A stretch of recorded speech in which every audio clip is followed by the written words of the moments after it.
Di tanggal 10 November 2022, pada jam 6 sore, Tio, Pak RT, dan beberapa warga sekitar mendobrak paksa pagar dan pintu sebuah rumah di perumahan di Citra Garden, Kalideres. Mereka menemukan 4 manusia dalam keadaan tidak bernyawa. Mayat pertama yang ditemukan di atas sofa ruang tengah adalah mayat Budianto Gunawan berusia 68 tahun. Mayat kedua yang berada di kamar belakang adalah Rudianto Gunawan yang berusia 71 tahun. Sedangkan di kamar utama yang terkunci dari dalam, mereka menemukan 2 mayat. Yang pertama adalah Reni Margaret berusia 68 tahun, posisinya berada di atas kasur. Sedangkan mayat satunya adalah Dian Febiana berusia 42 tahun yang tergeletak di bawah kasur. Setelah penemuan ini, warga yang tidak kuat dengan bau yang ditimbulkan oleh mayat-mayat itu memutuskan untuk menaburkan kopi di sepanjang lantai rumah, dan beberapa saat kemudian polisi datang.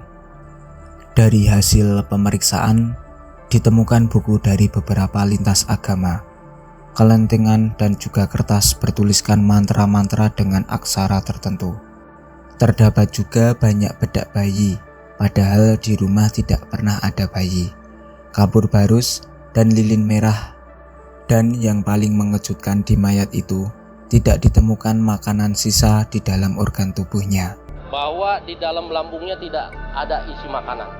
Artinya ini sudah berlangsung dengan beberapa waktu yang lalu, ini tidak ada mengkonsumsi makanan. Itu kenapa? Karena pernyataan ini timbul 2 dugaan yang menyebar luas di masyarakat, yaitu mereka mati kelaparan atau mereka berpuasa sampai mati. Tapi sepertinya mati kelaparan bisa langsung ditepis kabarnya karena mereka adalah keluarga yang mampu. Lalu apakah mungkin mereka berpuasa sampai mati atau melakukan ritual santara? Hal ini diperkuat dengan pernyataan dari pakar analisis perilaku emosi bernama Handoko Gani. Beliau berpendapat mungkin saja keempat orang itu melakukan ritual santara. Bahwa dia pengikut aliran tertentu, baik itu apokaliptik ataupun jenis puasa hingga meninggal seperti santara. Ritual santara adalah praktik kuno yang dilakukan oleh komunitas Jain di India.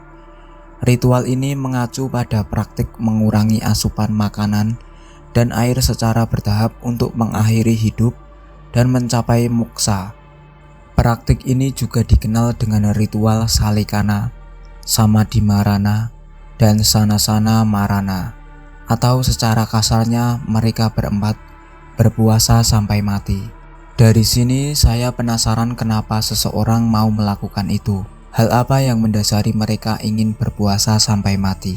Seorang jurnalis dari Kompas TV mewawancarai seorang kriminolog Universitas Indonesia bernama Adrianus Maliala, dan beliau menyatakan seseorang yang melakukan itu biasanya mereka percaya kalau kehidupan setelah mati akan jauh lebih indah, dan untuk mendapatkan itu perlu pengorbanan yang sangat besar, dan berpuasa sampai mati merupakan salah satu pengorbanan yang harus mereka lakukan untuk mendapatkan keindahan yang mereka yakini. Untuk mencapai nirwana itu tidak gampang, harus ada pengorbanan, harus ada silih, ada sacrifice.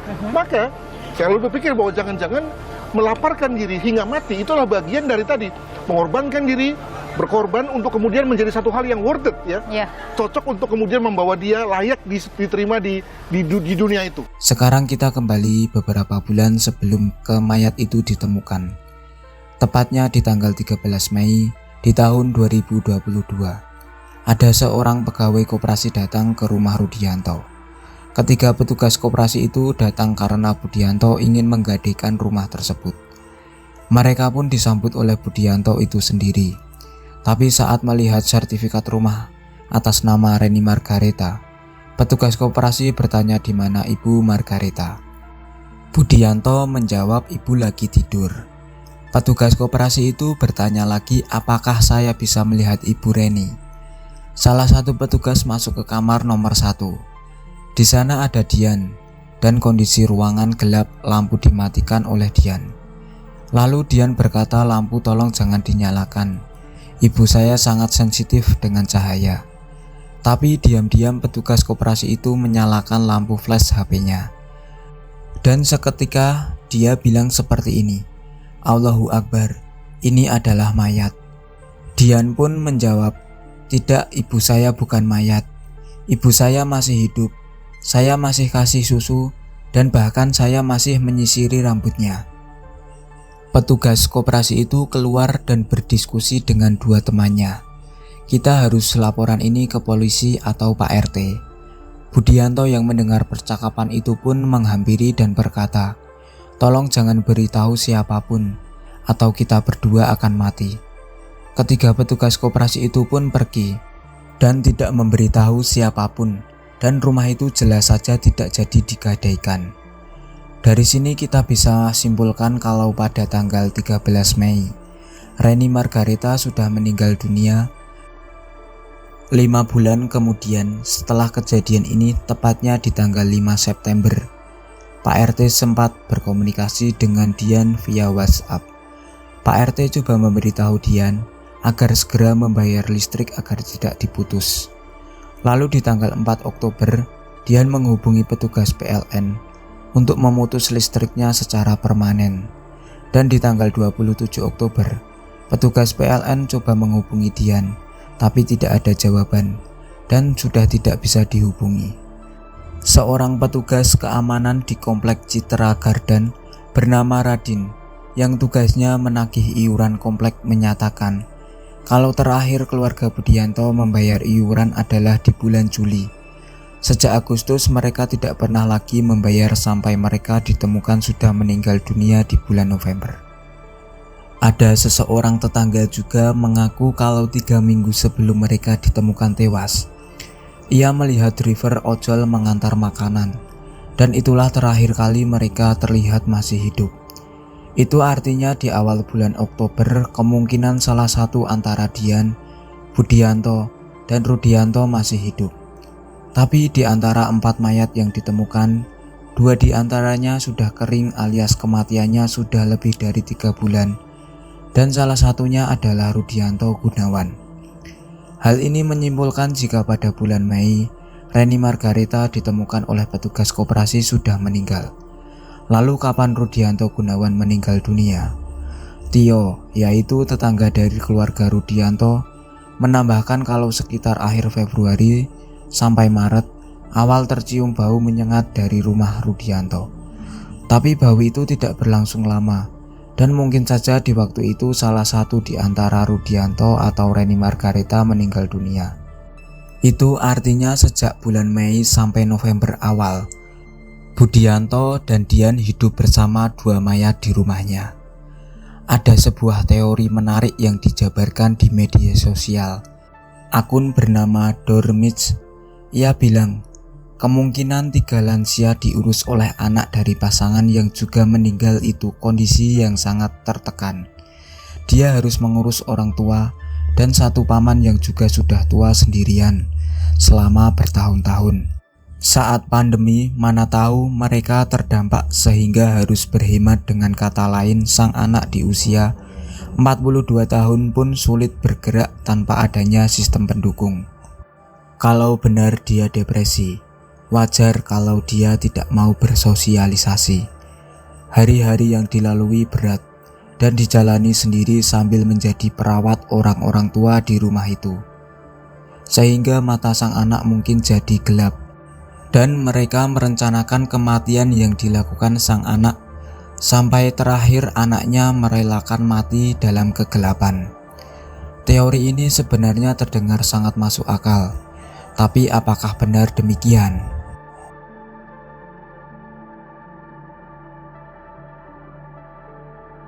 Beberapa minggu setelah hasil penyelidikan Asosiasi Psikologi Forensik Indonesia atau APSIFOR mengeluarkan profil 4 mayat tersebut. Rudianto Gunawan, ia adalah seseorang yang baik, penurut, pendiam, memiliki IQ yang memadai, minim aktivitas, dan minat sosial yang rendah. Sedangkan itu, Reni Margareta, kepribadiannya unggul, ia dominan ingin tampil dengan citra yang baik dan tidak mau terlihat lemah. Budianto Gunawan, tingkah lakunya tidak lazim, suka hal-hal klinik, memiliki strategi pengobatan alternatif, meyakini bisa memperbaiki situasi keluarganya termasuk finansial. Sedangkan itu, Dian Febiana, ia kerap menekan emosi negatif. Tergantung pada ibunya, tidak biasa ambil keputusan karena pola asuh. Memiliki kepercayaan tidak lazim dan memperlakukan jasad layaknya orang hidup. Absivor menepis keterkaitan kematian mereka dengan unsur sekte. Dari sini petunjuk akan bagaimana mereka berempat mati mulai terlihat. Hasil penyelidikan dari HP milik Dian pun ditemukan. Selama hidup bersama mayat, Dian kerap mengirim satu arah atau mengirim pesan ke ponsel yang lain yang ada di keluarga itu. Isi pesan itu curahan hati Dian tentang kemarahannya, tentang kekesalannya, dan kelelahannya. Salah satunya seperti ini: kita hanya bisa lulus kalau kita bisa melampaui ujian Tuhan. Dan juga ada kegalauan hati di perasaannya, di mana ia sangat ingin mendapatkan jodoh dan menikah. Perlu kalian ketahui kalau Dian Febiana di usianya yang ke-40 lebih itu, dia belum juga menikah. Jadi bagaimana kesimpulannya? Lalu dari semua yang saya jelaskan, apa penyebab sebenarnya kematian mereka? Ada satu bukti kuat yang bisa menyimpulkan semua kejadian misterius ini, yaitu kalender. Di kalender yang ditemukan di dalam rumah itu, ada penanda yang diduga ditemukan oleh Dian. Jadi bagaimana kesimpulannya? Diduga Margareta meninggal pada bulan Mei, sedangkan Rudianto meninggal sebelum itu, mungkin di akhir Februari, di penciuman bau busuk pertama kali oleh tetangganya. Budi dan Dian berbulan-bulan hidup bersama dua mayat di dalam rumahnya. Dia kini mengalami pathological grieving atau keyakinan kalau ibunya masih hidup. Ini juga diyakini oleh kesaksian orang koperasi yang ke rumahnya, di mana Dian bilang kalau ibunya masih hidup. Bahkan Dian masih memberikan susu dan menyisir rambutnya. Budi kemudian diduga meninggal pada bulan Oktober di tanggal 4 karena ada bukti penanda di kalender. Sedangkan Dian meninggal pada tanggal 22 Oktober jika mengikuti bukti di kalender. Dian meninggal terakhir kali, ia bahkan sempat membersihkan rumah, kemudian masuk ke dalam kamarnya dan menguncinya dari dalam, di mana ia berbaring bersama sang ibu yang sudah meninggal beberapa bulan sebelumnya. Lalu pertanyaan terbesarnya, bagaimana mereka semua mati? Pertanyaan besar ini akhirnya bisa terjawab setelah 1 bulan penyelidikan yang dilakukan oleh polisi.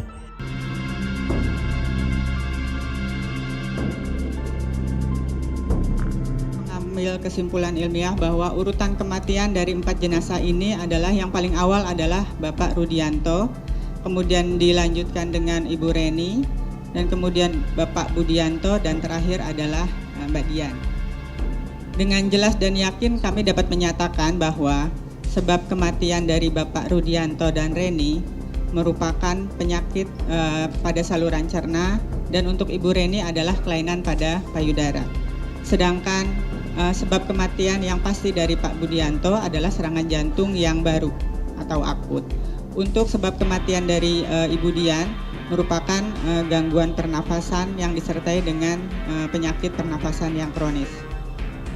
Pada keempat jenazah, secara yakin kami tidak menemukan tanda-tanda kekerasan maupun luka-luka pada keempatnya. Dan ditemukannya analisa feses, yaitu ditemukannya karbohidrat dan serat pada analisa feses pada Bapak Budianto dan Mbak Dian, itu sudah menyingkirkan asumsi bahwa mereka berdua meninggal karena kelaparan. Lalu apa hubungannya bukti-bukti awal yang ditemukan yang menyangkut pautkan mereka dengan hal-hal mistis seperti klenik dan mantra-mantra? Jawabannya ada di Budianto Gunawan. Hasil profil yang keluar terhadap Budianto sudah bisa menjawab itu semua. Pada akhirnya kasus yang penuh dengan teka-teki dan misterius ini bisa terpecahkan.